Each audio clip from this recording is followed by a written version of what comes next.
Well, thousands of Eritreans have left their homeland to seek refuge elsewhere due to what they say are the unbearable conditions at home.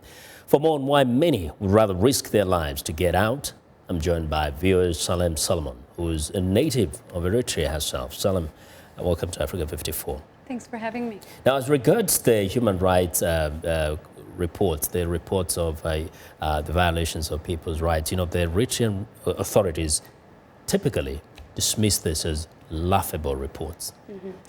So the Commission of Inquiry was started 3 years ago. Now it's fourth year. This is a new report that they're issuing. I think what's lost in this conversation is, of course, they were not allowed to go into the country. They've been trying a three-member commission that was formed to see what drives people out of Eritrea, the push factors that people are fleeing from.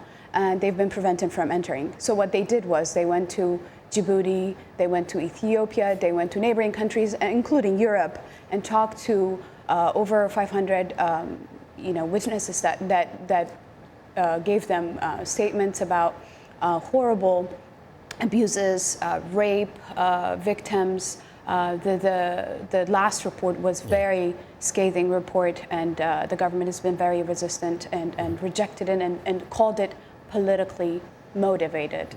And we know that to leave Eritrea and move on to another country, even walk across the desert until you get to perhaps Libya and go to Europe, it's both risky and extremely expensive. Would somebody just leave because they just want to try life elsewhere? Last time I was working on the story, Ms. Sheila Keith-Ruth said smuggling and trafficking are the symptoms of a system that traps the people from running away.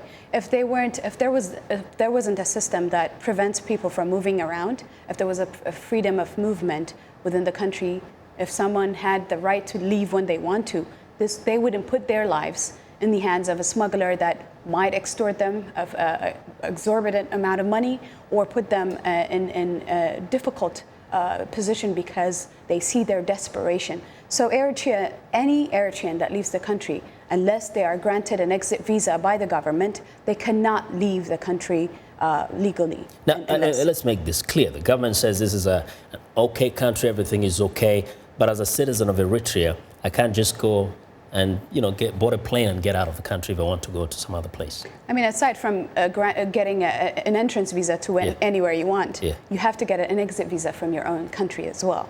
And so that applies to everybody in the country. I left legally myself, and I had to get an exit visa to leave my country. Exit visa from your own country. Exactly, and that's the system that exists today. Just last weekend, to put things in perspective, the tension between Ethiopia and Eritrea has escalated. The 14-year border conflict, a stalemate that has existed, now is festering, and the government has been using this as a reason for keeping the country under state of emergency. So we have to look at it from that perspective. But for the past 14 years since the border conflict ended, this status quo has been the same status quo, and people within the country cannot move freely. And very quickly, when we talk about some of the things that have been mentioned, the enslavement, the conscription into the military, how did this contribute to people's desire to want to leave?